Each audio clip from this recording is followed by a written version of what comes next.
The late afternoon sun filtered through the half-drawn blinds of Frank Reynolds' small apartment, casting long, uneven shadows across the room. He sat on his worn-out couch, staring at the blank television screen, the remote resting on the armrest untouched. Days like this had become routine, quiet, uneventful, and heavy with the silence that filled the void left by his military career. Frank rubbed his hands together absently, his gaze shifting to a framed photograph on the mantel. In it, he stood in his desert fatigues, one hand on the head of a German shepherd whose alert ears and bright eyes radiated intelligence. Bruce, his partner in countless missions. That was years ago, and though the dog had retired from service long before Frank had, the thought of his loyal companion often lingered in his mind. Now, out of the army and searching for purpose, Frank decided he needed companionship, something, or someone, to bring life back into his home. He grabbed his keys, jacket, and wallet and headed out the door. The shelter was a modest building on the outskirts of town, its white paint peeling in places. The sound of barking dogs greeted Frank before he even stepped through the front door. Inside, the smell of disinfectant mixed with the faint odor of wet fur. Volunteers moved about, tending to animals, cleaning kennels, and helping visitors. A receptionist at the front desk greeted him with a polite smile. "Looking to adopt today?" she asked. "Yeah," Frank said, his voice low. "Just, looking for some company." She nodded knowingly and handed him a clipboard. "Fill this out, and one of our staff will show you around." As Frank filled out the form, his eyes drifted to a bulletin board covered with pictures of adoptable dogs. One photo, in particular, caught his attention, a German shepherd with tired eyes and a drooping posture, labeled Bruce. A pang of familiarity struck him, though he shook it off. It was a common name for dogs, and German shepherds often looked similar. Still, something about the dog's face tugged at him. A staff member named Lisa, a petite woman with kind eyes, led Frank to the kennels. The barking grew louder as they walked down the narrow corridor, the sound bouncing off the cement walls. Dogs of all breeds pressed against the bars, tails wagging or barking eagerly for attention. "Most of these dogs are strays or surrenders," Lisa explained. "A few are retired working dogs that didn't adjust well to civilian life." They stopped in front of a kennel near the end of the row. Inside was the German shepherd from the photo, Bruce. The dog lay curled in the corner of the kennel, his back turned to the world. His fur was dull, his body thinner than it should have been, and a few small scars were visible along his legs and back. Frank crouched down, his heart pounding inexplicably. "Hey there," he said softly. Bruce didn't move. His ears twitched slightly at the sound of Frank's voice, but his head remained down. Lisa sighed. "Bruce has been here for a few months. He's a retired military dog, but he's had a rough time since leaving the service. Passed through a couple of homes, ended up in a few other shelters before coming here. He's difficult to place." Frank felt a lump form in his throat.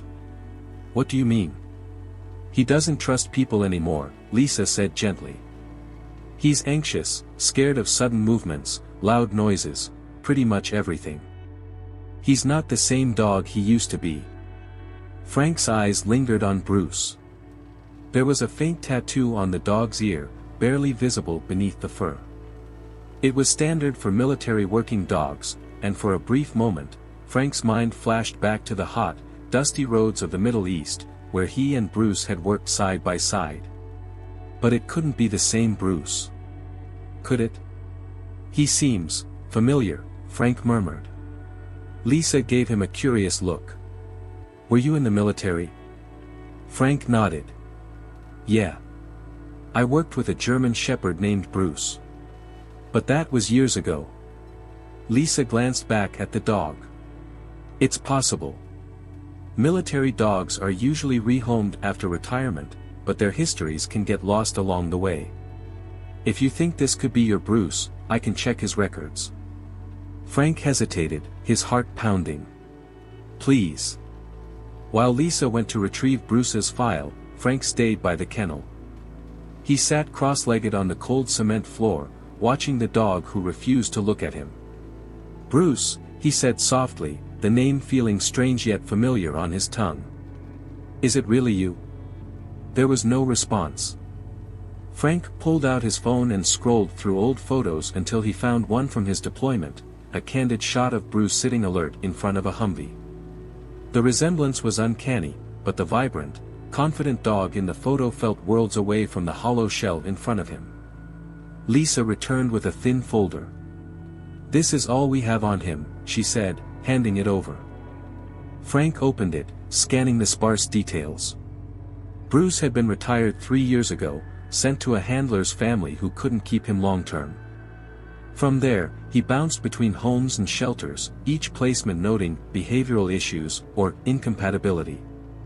The dates and locations lined up too perfectly to ignore. It was him. Frank's chest tightened. "He doesn't recognize me," he said, his voice barely audible. Lisa placed a hand on his shoulder. "It might take time. He's been through a lot, but maybe you're the person who can help him heal." Frank left the shelter that day feeling a mix of emotions, hope, sadness, and a deep, gnawing guilt. He couldn't shake the image of Bruce cowering in that corner, so far removed from the proud, fearless partner he once knew. The next day, Frank returned. And the day after that. Each time, he sat by the kennel, talking to Bruce about their time in the military, recounting missions they'd shared, and using commands he thought the dog might remember.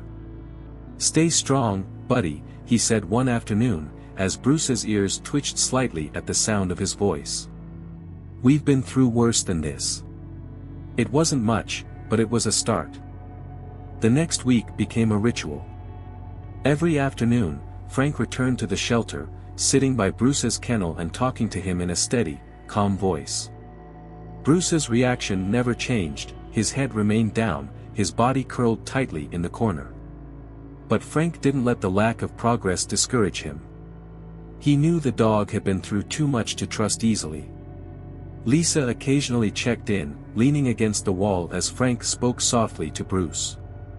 "You've got more patience than most people," she said one day, handing Frank a cup of coffee. "Patience was the only thing that kept us alive out there," Frank replied. "Bruce taught me that." Lisa raised an eyebrow. "Sounds like you were more than just partners." Frank nodded, the faintest smile tugging at his lips. "He was my shadow. I wouldn't have made it through some of those missions without him." That night, Frank couldn't sleep. Memories of his deployment flooded back, vivid and unrelenting. The weight of his gear, the heat of the sun baking the sand beneath his boots, and Bruce, always just a few steps ahead, nose to the ground, scanning for threats. One memory stood out. They had been on patrol in a remote village, the air thick with tension. Bruce had stopped suddenly, his body rigid, his ears perked. A moment later, he barked, a sharp, urgent warning. Seconds after Frank pulled his squad back, a hidden explosive detonated in the very spot Bruce had stopped. The dog's instincts had saved their lives. Frank sat up in bed, running a hand through his hair. That Bruce, the fearless, alert partner who had never let him down, felt like a ghost now. And yet, something in him refused to give up on the dog at the shelter. The next day, Frank approached Lisa with a firm resolve. "I want to adopt him," he said. Lisa hesitated. "You're sure? He's not going to be an easy dog to live with, Frank. He's got a lot of trauma." "I know," Frank said. "But if I don't do this, who will?" Lisa studied him for a moment, then nodded. "All right. Let's get the paperwork started." When Bruce was brought out of his kennel, his body trembled, and he refused to meet Frank's eyes. Frank knelt, holding the leash with steady hands, whispering to the dog. "It's just me, buddy. Let's go home." The drive back to Frank's apartment was silent. Bruce lay curled in the back seat, his head buried between his paws.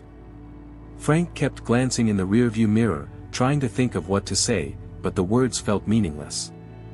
At home, Frank had prepared a quiet space for Bruce in the corner of the living room, complete with a soft bed, water bowl, and a few toys. Bruce, however, stayed near the door, his body pressed against the wall as if ready to bolt. Frank sighed and sat on the floor, a few feet away.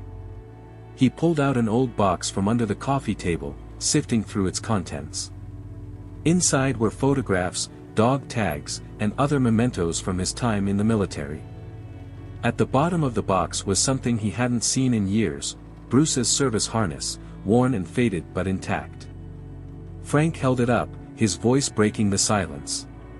"Do you remember this, Bruce? You used to hate putting it on, but as soon as we were out there, you wore it like a badge of honor." Bruce didn't move, but his ears twitched slightly at the sound of Frank's voice. Encouraged, Frank placed the harness on the floor, letting it rest within Bruce's view. Later that evening, Frank found an old rubber ball at the bottom of the box. He rolled it across the floor toward Bruce, the motion slow and deliberate. The ball stopped a few inches from the dog's paw. For a long moment, nothing happened. Then, Bruce lifted his head slightly, his gaze flickering to the ball. It wasn't much, just the barest acknowledgement, but to Frank, it felt monumental. "You remember, don't you?" Frank whispered. The days that followed were filled with small victories and setbacks. Bruce began to eat, though only when Frank was out of sight. He started venturing cautiously into other rooms, though he always kept his distance from Frank. The rubber ball, however, became a fixture in his corner, a quiet reminder of a life he was slowly starting to recall. One evening, as Frank sat on the couch, Bruce padded into the room, the ball held gently in his mouth. He dropped it at Frank's feet, his tail wagging ever so slightly. Frank stared, stunned by the gesture, before picking up the ball and rolling it across the floor. Bruce chased after it, his movements hesitant but purposeful. When he brought it back, Frank felt a lump rise in his throat. "There you are," he said softly. "I've been waiting for you." From that moment, something shifted. Bruce began responding to commands Frank thought he'd forgotten, simple ones like sit and stay. The dog's tail wagged more frequently, and he started following Frank from room to room, a shadow once more. Frank knew they still had a long way to go, but for the first time, he felt a glimmer of hope. At the shelter, Lisa listened intently as Frank recounted Bruce's progress. "Sounds like he's starting to come back to you," she said with a smile. Frank nodded. "Yeah. It's slow, but we're getting there. One step at a time." Lisa handed him a pamphlet. "You might want to look into this.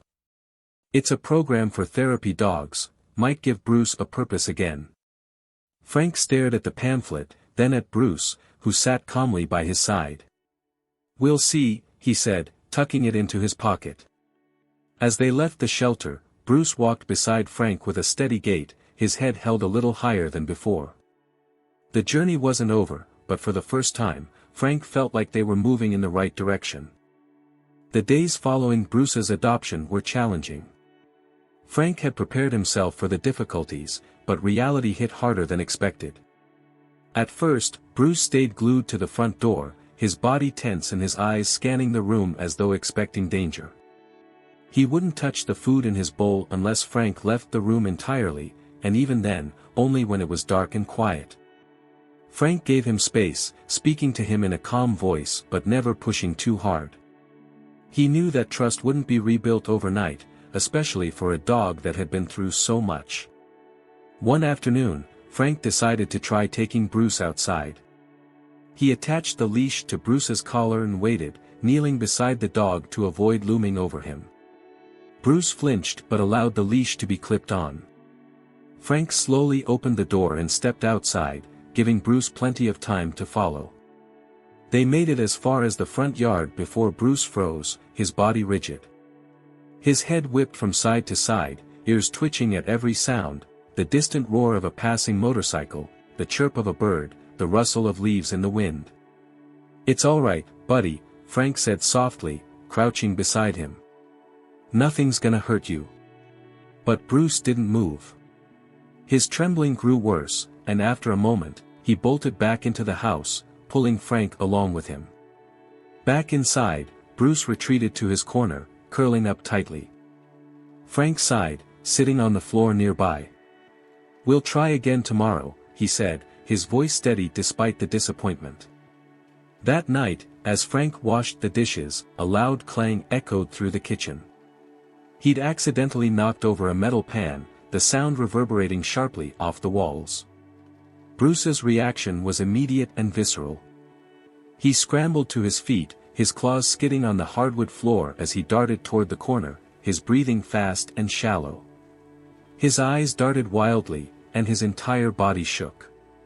Frank dropped the towel he was holding and crouched beside Bruce, maintaining a careful distance. "Hey, it's okay. It was just a pan," he said gently. Bruce didn't respond, his eyes locked on something invisible. Frank's heart ached as he recognized the telltale signs of a trauma response, something he'd seen in countless soldiers returning from the battlefield, and something he'd felt himself in his darkest moments. After a few minutes, Bruce's breathing slowed, and he sank back into his corner, his body still trembling. Frank stayed with him, speaking in a soft, reassuring tone until the dog finally closed his eyes. The next day, Frank sat in the living room, staring at the box of military mementos he'd retrieved from his closet. He opened it, pulling out photographs, dog tags, and other keepsakes. At the bottom of the box was Bruce's old service harness, its once bright colors faded and worn. Frank held it up, his thumb running over the stitched letters that spelled out, "Bruce." "You used to be proud of this," Frank said, his voice breaking the silence. "You'd sit still as a statue while I put it on, like you knew it meant you had a job to do." Bruce lay in his corner, his head resting on his paws. For a moment, his ears twitched, but he didn't lift his head. Frank set the harness down gently, leaving it within Bruce's view. Then he reached back into the box and pulled out a familiar object, a rubber ball, scuffed and worn from years of use. He rolled it across the floor toward Bruce, the motion slow and deliberate. The ball stopped just inches from Bruce's paw. The dog's eyes flickered to it briefly before returning to the ground. Frank sighed but didn't move the ball. "It's okay," he said. "Whenever you're ready." The turning point came a few nights later. Frank was sitting on the couch, flipping absent-mindedly through a newspaper, when he heard the faint sound of nails clicking on the hardwood floor. He looked up to see Bruce standing a few feet away, the rubber ball in his mouth. Frank froze, unsure of what to do. Slowly, Bruce walked forward and dropped the ball at Frank's feet, his tail wagging ever so slightly. "You want to play?" Frank asked, his voice tinged with disbelief. Bruce stepped back, his gaze fixed on the ball. Frank picked it up and rolled it gently across the floor. Bruce chased after it, his movements hesitant but purposeful. He brought the ball back, placing it at Frank's feet once more. For the first time in weeks, Frank felt a genuine smile spread across his face. "Good boy," he said, his voice soft. "Good boy." From that moment, something shifted between them. Bruce began following Frank from room to room, his tail wagging faintly whenever Frank spoke to him. The dog's progress was slow and uneven, but it was progress nonetheless. One morning, Frank decided to test Bruce's memory. Holding the ball in one hand, he gave a familiar command, "Sit." Bruce hesitated, his ears flicking forward. Then, slowly, he sat. Frank's chest tightened with emotion. "Good boy," he said, kneeling to scratch behind Bruce's ears. For the first time, Bruce didn't flinch at the touch. At the shelter, Lisa listened intently as Frank recounted Bruce's progress. "He's starting to come back to you," she said with a smile. Frank nodded. "Yeah. It's not perfect, but we're getting there. One step at a time." Lisa handed him a pamphlet. "You should check this out. It's a therapy dog program. It might help Bruce rebuild his confidence, and it could give him a purpose again." Frank glanced at the pamphlet, then at Bruce, who sat calmly by his side. The dog's eyes were brighter now, his posture more relaxed. "We'll see," Frank said, tucking the pamphlet into his pocket. As they left the shelter, Bruce walked beside Frank, his head held a little higher than before. The dog who had once been a trembling shadow was beginning to emerge into the light, step by step. The morning air was crisp as Frank clipped the leash onto Bruce's collar. It had been weeks since their last attempt at a walk, and Frank decided they were ready to try again.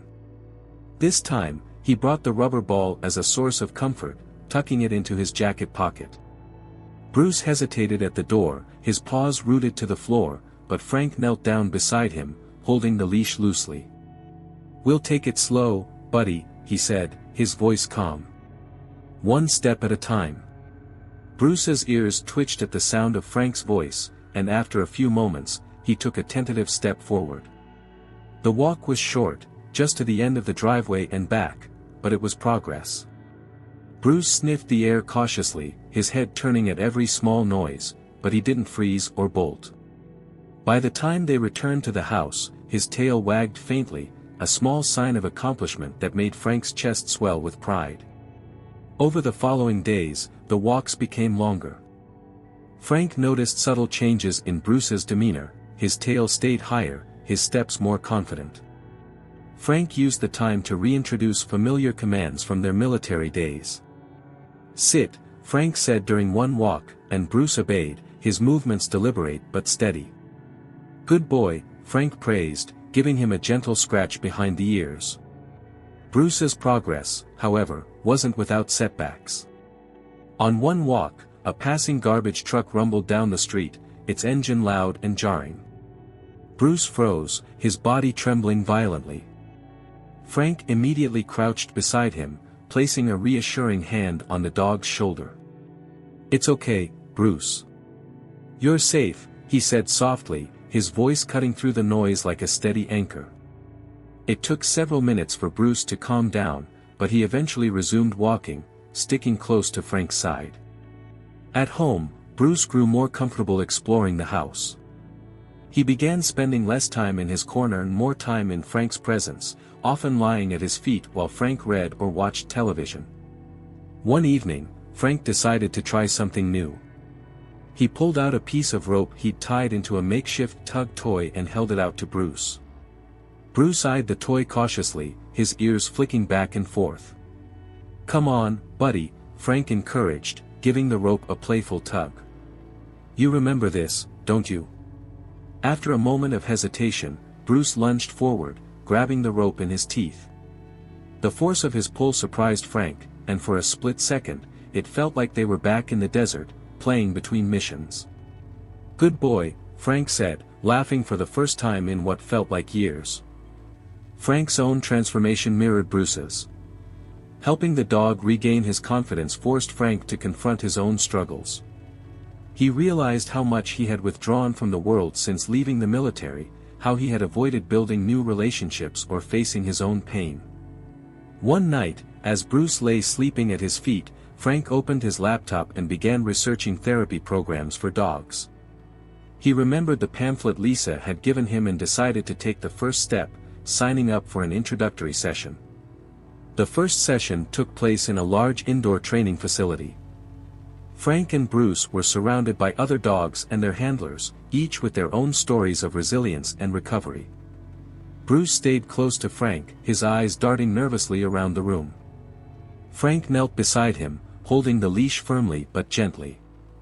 "You've got this, buddy," he said. The trainer, a woman named Rachel, began with basic exercises designed to build trust and focus. She demonstrated with her own dog, a calm Labrador who obeyed commands with precision. Frank watched as Bruce followed Rachel's instructions, albeit hesitantly. When it was their turn, Frank guided Bruce through the first exercise, a simple walk-and-sit routine. Bruce completed it, though his movements were stiff and uncertain. Rachel nodded approvingly. "He's got potential," she said. "It's clear he trusts you. That's the most important part." Over the next few weeks, Frank and Bruce attended more sessions, gradually building on the skills they learned. Some days were easier than others. Bruce occasionally froze during training, his old anxieties resurfacing, but Frank's patience never wavered. During one session, the dogs were introduced to a mock therapy scenario, where they interacted with volunteers pretending to be patients in need of comfort. Bruce approached hesitantly, his tail tucked, but when Frank gave the command to stay, the dog settled beside one of the volunteers. The woman reached out tentatively, her hand trembling as she petted Bruce's head. "Good boy," she whispered. Bruce's tail wagged, slow but steady, and Frank felt a swell of pride that nearly brought tears to his eyes. At home, Frank noticed Bruce's confidence growing.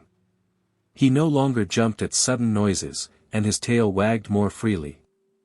The dog began greeting Frank at the door when he returned from errands, a sight that never failed to lift Frank's spirits. One evening, as they sat on the couch together, Frank spoke softly to Bruce. "We've both come a long way, haven't we?" Bruce rested his head on Frank's lap, his eyes closing as if in agreement. Frank stood outside the training facility, adjusting Bruce's leash and taking a deep breath. They had been attending therapy dog training sessions for a few weeks now, but today was different.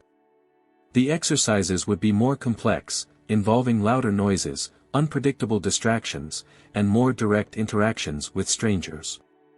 Frank wasn't sure who was more nervous, him or Bruce.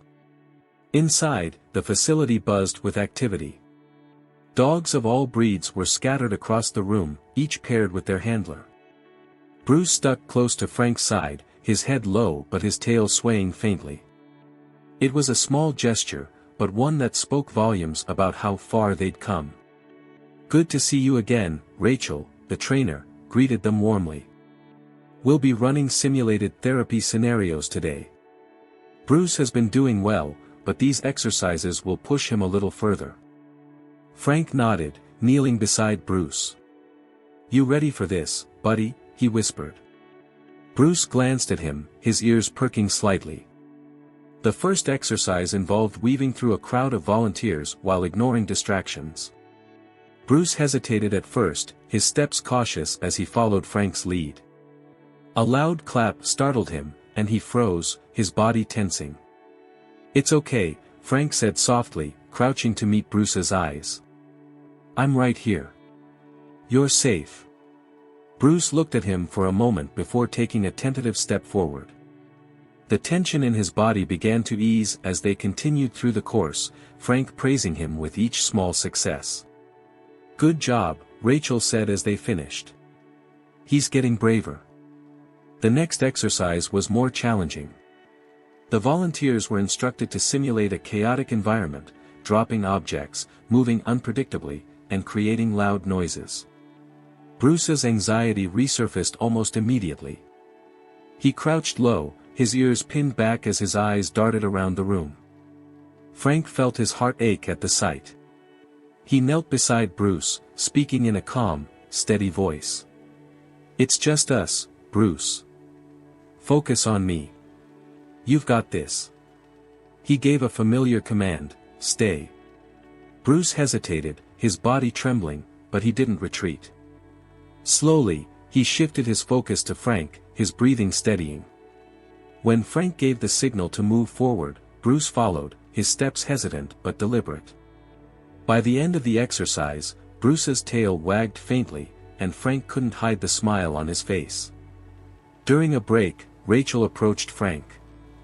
"You're doing a great job with him," she said. "It's clear that he trusts you completely." Frank nodded, his hand resting on Bruce's head. "It's been a long road, but he's worth it." Rachel smiled. "There's one more exercise I think you two are ready for. It's a mock therapy session where Bruce will interact directly with volunteers posing as patients. It's designed to simulate real-world situations." Frank hesitated. "Do you think he's ready for that?" Rachel nodded confidently. "He's come this far. Trust him." The mock therapy session took place in a quieter room with dim lighting and soft music playing in the background. A volunteer sat in a chair, their posture slouched and their face portraying sadness. Frank led Bruce into the room, his heart pounding. "All right, Bruce," he said softly. "Go say hello." Bruce hesitated, looking back at Frank as if seeking reassurance. "It's okay," Frank said. "I'm right here." Bruce took a cautious step forward, then another. When he reached the volunteer, he sniffed their hand before gently resting his head on their lap. The volunteer smiled and began petting Bruce, their movements slow and deliberate. "Good boy," they whispered. Frank felt a lump rise in his throat. For the first time, Bruce seemed genuinely at ease, his tail wagging steadily as he leaned into the volunteer's touch. As the session continued, Bruce's confidence grew. He moved between volunteers with increasing ease, responding to their gentle commands and offering quiet comfort. Frank watched with pride, his earlier doubts melting away. "He's a natural," Rachel said, standing beside Frank. Frank nodded, his voice thick with emotion. "Yeah, he is."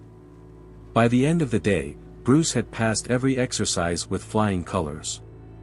Rachel handed Frank a certificate of completion, marking Bruce as a certified therapy dog. "You both earned this," she said with a smile. Frank knelt beside Bruce, holding the certificate. "You did it, buddy," he said, scratching behind Bruce's ears. "I'm proud of you." Bruce leaned into him, his tail wagging furiously. That evening, back at home, Frank sat on the couch with Bruce lying at his feet. He stared at the certificate, his mind racing with possibilities. For the first time in years, he felt a renewed sense of purpose, a chance to make a difference, not just for himself and Bruce, but for others as well. "We've come a long way," Frank said, glancing down at Bruce. The dog lifted his head, his eyes bright and trusting. "And we're just getting started." The hospital lobby was bustling with noise and movement, a blur of tired faces, quick footsteps, and murmured conversations. Frank stood by the entrance with Bruce at his side, the dog's leash resting loosely in his hand. This was their first official therapy visit, a culmination of weeks of training and preparation. Bruce's ears twitched at the sounds around him, his gaze scanning the room with cautious curiosity. His tail wagged faintly, but Frank could feel the tension in the leash, the subtle sign that Bruce was still wary of this new environment. "You're going to be fine, buddy," Frank said, crouching to meet Bruce's eyes. "We've got this." Bruce leaned into him slightly, his body relaxing. The therapy coordinator, a kind-looking woman named Janet, approached with a clipboard. "Welcome, Frank," she said, her smile warm but professional. "You and Bruce will be visiting the pediatric ward today. Just take it slow and follow Bruce's cues. He'll let you know what he's comfortable with." Frank nodded, straightening. "Ready when you are." Janet led them down a hallway lined with colorful posters and painted murals. The sounds of children's laughter and chatter filtered through the closed doors, mingling with the occasional beeping of medical monitors. Frank's heart raced as they reached the first room. Janet stepped aside, gesturing for them to enter. Inside, a young boy sat propped up in bed, his arms covered in 4 tubes. His face lit up the moment he saw Bruce, his small hands clapping excitedly. "Is that my visitor?" the boy asked, his voice weak but cheerful. Frank smiled, guiding Bruce forward. "This is Bruce. He wanted to come say hi." Bruce hesitated at first, his eyes flicking between Frank and the boy. Frank gave him a quiet command, "Go ahead, Bruce. Say hello." Bruce stepped forward cautiously, his tail wagging. The boy extended a hand, and Bruce sniffed it before leaning in, letting the boy stroke his fur. "He's so soft," the boy whispered, his smile widening. Bruce seemed to sense the boy's fragility. He lay down beside the bed, resting his head gently on the mattress. The boy giggled, running his fingers over Bruce's ears. Frank stood back, his chest tight with emotion. Watching Bruce bring joy to someone else filled him with a sense of pride he hadn't felt in years. The day continued with similar visits, each one strengthening Bruce's confidence. But Frank knew the biggest challenge was yet to come, a group therapy session designed to simulate a chaotic environment. It was a test of both Bruce's training and his resilience. When they entered the therapy room, the energy was markedly different. The chairs were arranged in a circle, and patients, therapists, and volunteers filled the space. Conversations overlapped, and the noise level was higher than Bruce had faced before. Bruce froze at the doorway, his body stiffening. His ears pinned back, and his tail dropped. Frank knelt beside him, his hand steady on Bruce's shoulder. "It's okay, buddy. Just focus on me. We've been here before." He gave the command, "Stay." Bruce hesitated, his breathing shallow, but he didn't retreat. Slowly, he lifted his head, his gaze locking on Frank's. It was a moment of connection, a silent reassurance that they were in this together. "Good boy," Frank said softly, standing and guiding Bruce into the room. The session began with light interactions, Bruce moving from person to person, offering his presence and comfort. But halfway through, a loud clatter rang out as a stack of chairs toppled over in the corner of the room. Bruce startled, his body jerking back as his ears flattened against his head.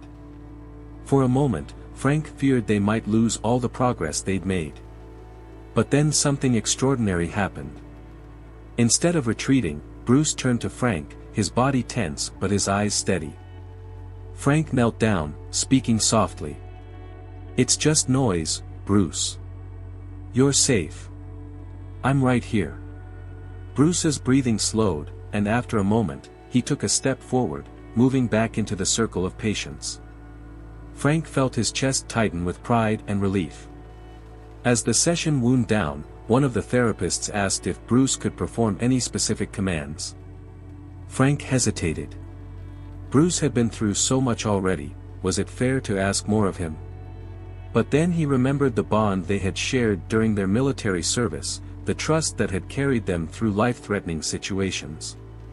Frank gave Bruce a hand signal, one they hadn't practiced in years but one that was deeply ingrained in both of them. "Watch me," Frank said, his voice firm but encouraging.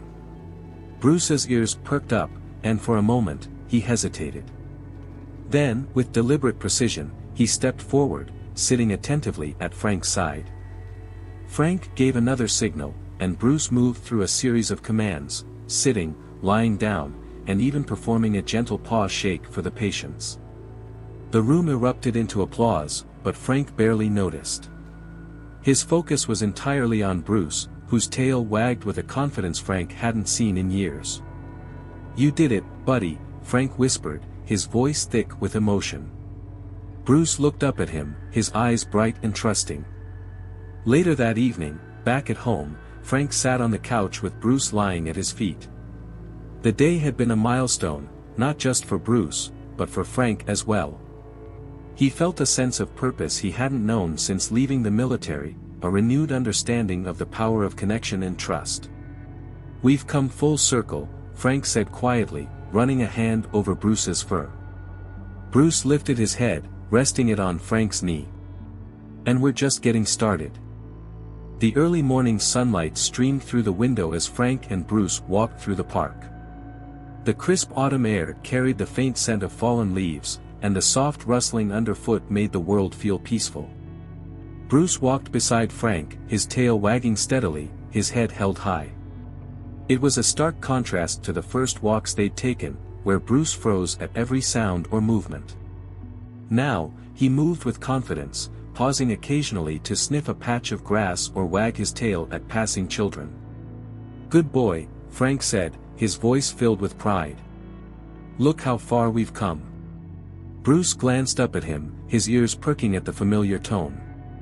They were headed to a nearby veteran center, where Bruce had become a regular visitor.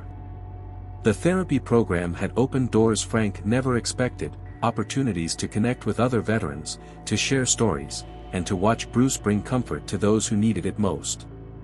At the center, the lobby was already bustling with activity. Veterans sat in small groups, chatting over cups of coffee, while volunteers moved between them with clipboards and schedules. Frank. Janet, the therapy coordinator, greeted him warmly. Right on time, as always. Frank smiled. Wouldn't miss it. Bruce wagged his tail, recognizing Janet and the familiar surroundings. Today's group is in the recreation hall, Janet said, gesturing toward the back of the building. It's a mix of regulars and some new faces. I think they're going to love Bruce. Frank nodded, leading Bruce down the hallway. The recreation hall was a large, open space filled with chairs and tables. A dozen veterans were gathered, their conversations quiet but animated. As Frank and Bruce entered, the room seemed to shift. Eyes turned toward them, and smiles began to spread. Hey, it's Bruce, someone called out, their voice tinged with excitement. Bruce's tail wagged faster, and he stepped forward confidently, his nose twitching as he sniffed the air. The first veteran they approached was an older man named Sam, who sat hunched over a chessboard. His hands were weathered, his knuckles swollen from years of arthritis. Hey there, Bruce, Sam said, his voice gravelly but kind. Bruce rested his head on Sam's lap, his eyes soft and attentive. Sam chuckled, scratching behind Bruce's ears. You always know how to make a guy feel better, don't you? Frank watched from a few steps away, his chest tightening with emotion. Moments like this reminded him why they had started this journey in the first place. As the session continued, Bruce moved between the veterans, offering quiet comfort and companionship. For those struggling with anxiety or physical pain, his presence was grounding. For others, he was a welcome distraction from the weight of their thoughts. At one point, a younger veteran named Kevin knelt down beside Bruce. Kevin had been attending the center for a few months but rarely spoke during sessions. Today, however, he reached out tentatively, his hand hovering over Bruce's fur. Go ahead, Frank encouraged gently. He doesn't bite. Kevin smiled faintly and began petting Bruce, his movements slow and deliberate. He's incredible, Kevin murmured. He's been through a lot, Frank said. But he's stronger for it. Just like you. Kevin's gaze shifted to Frank, and for a moment, there was a shared understanding, an unspoken bond between two people who had seen and endured more than they cared to admit. By the end of the session, Bruce was lying on the floor, his head resting on his paws as the veterans gathered around him. The atmosphere was lighter, the conversations more animated. Frank sat nearby, his hand resting on Bruce's back. Janet approached, a warm smile on her face. Bruce is a natural, she said. He's done more for these guys in a few weeks than some of our programs have in months. Frank nodded, his throat tight with emotion. He's done a lot for me, too. Janet placed a hand on his shoulder. You're a good team, Frank. Don't underestimate how much you're helping, just by being here. That evening, Frank and Bruce returned home, both of them tired but content. As they settled into the living room, Frank opened a letter he had received earlier in the day. It was from a local nonprofit organization that worked with veterans and retired military dogs. They had heard about Frank and Bruce's story and wanted to feature them in an upcoming event to raise awareness about the bond between veterans and their canine partners.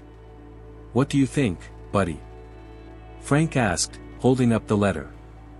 You ready to be famous? Bruce wagged his tail, his eyes bright. Frank chuckled, setting the letter aside. We'll take it one step at a time, just like always. A week later, Frank and Bruce stood on a stage in the local community center, surrounded by a crowd of veterans, families, and supporters.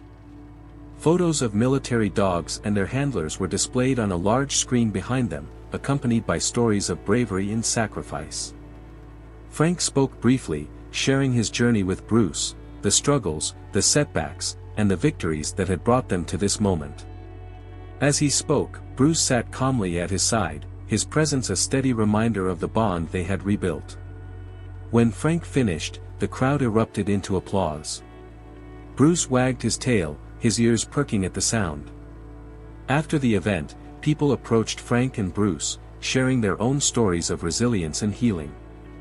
Many were inspired to consider adopting retired military dogs, realizing the potential for mutual healing and connection. That night, as Frank and Bruce returned home, Frank reflected on how much their lives had changed. The once empty apartment was now filled with warmth and purpose. Bruce, who had once been a shadow of his former self, was now a symbol of strength and hope, not just for Frank, but for everyone they met. As they settled onto the couch, Bruce placed his head on Frank's lap, his eyes closing in contentment. "We've done good, haven't we?" Frank said softly, running a hand over Bruce's fur. Bruce's tail thumped against the couch in reply. And in that quiet moment, Frank knew they had found exactly what they had both been searching for: peace, connection, and the promise of a brighter tomorrow. Years had passed since Frank first brought Bruce home from the shelter, and the journey they shared had become the foundation of something much bigger than either of them could have imagined. It was a warm spring morning, and Frank stood in a quiet park, surrounded by rows of folding chairs and a small stage set up under a canopy of trees.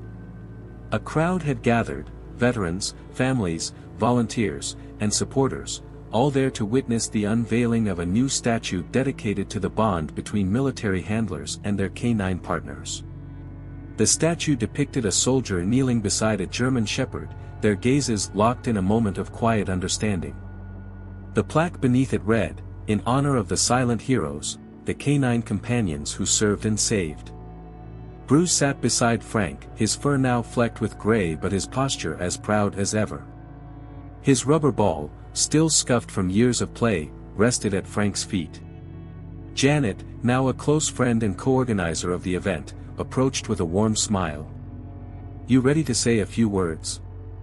Frank nodded, adjusting the microphone pinned to his shirt. "As ready as I'll ever be."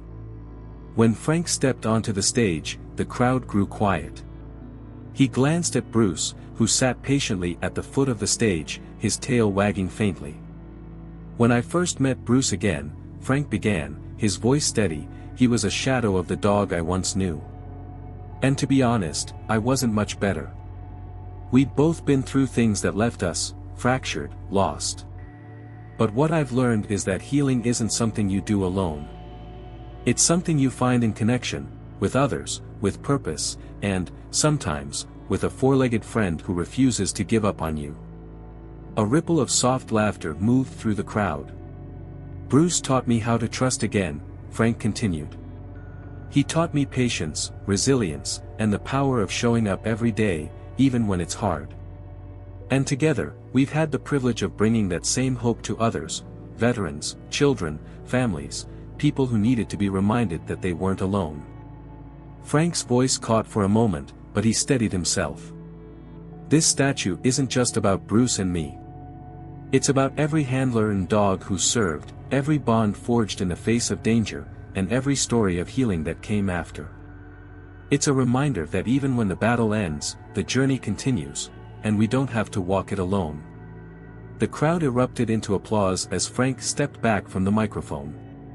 Bruce barked once, as if joining in the celebration, drawing a wave of laughter. After the ceremony, Frank and Bruce mingled with the crowd. Children ran up to Bruce, eager to pet him and ask questions, while veterans approached Frank to share their own experiences. One man, his face weathered and his eyes bright, extended a hand. "Thank you," he said simply. "For everything you've done, for Bruce, and for the rest of us." Frank shook his hand, humbled by the sentiment. "It's been an honor." In the years that followed, Frank and Bruce's story became a catalyst for change. Inspired by their journey, a new program was launched to connect veterans with retired military dogs, providing both with a second chance at life. The program, aptly named Paws of Valor, offered training, support, and resources to help veterans and dogs navigate their shared paths to healing. Frank and Bruce became ambassadors for the program, traveling to events and speaking about their experiences. Bruce, ever the gentle soul, won hearts wherever they went, his calm presence a beacon of hope for those struggling with trauma. One afternoon, As Frank sat in his now busy office at the headquarters of Paws of Valor, Janet knocked on the door and stepped in. "You've got a visitor," she said with a knowing smile. Frank looked up as a young woman entered, holding the leash of a nervous-looking German shepherd. "This is Charlie," she said, her voice tentative. "We've been working together for a few weeks now, but he's still hesitant. I was hoping you might have some advice." Frank smiled, rising from his chair and kneeling to greet the dog. "Hi, Charlie," he said softly, extending a hand. Charlie sniffed cautiously before leaning into Frank's touch.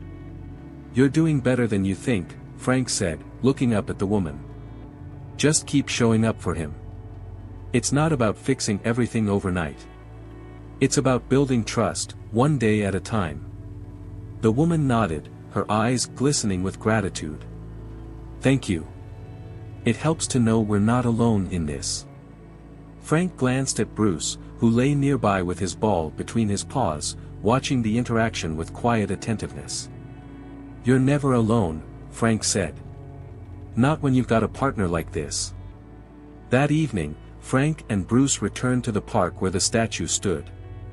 The sun was setting, casting a golden glow over the trees. Bruce trotted ahead, his energy belying his age, while Frank followed with a steady gait. As they reached the statue, Frank paused, his hand resting on Bruce's head. The years had softened them both, but the bond they shared remained unshakable, a testament to the resilience of trust and the healing power of connection. Bruce dropped his ball at Frank's feet, his tail wagging. Frank chuckled, picking it up and tossing it a short distance. "Still not tired of that, huh?" Bruce bounded after it, his movements joyful and free. Frank watched him, his heart full. Their journey had been long and often difficult, but it had brought them to a place of peace, purpose, and shared hope, a legacy they had built together, step by step.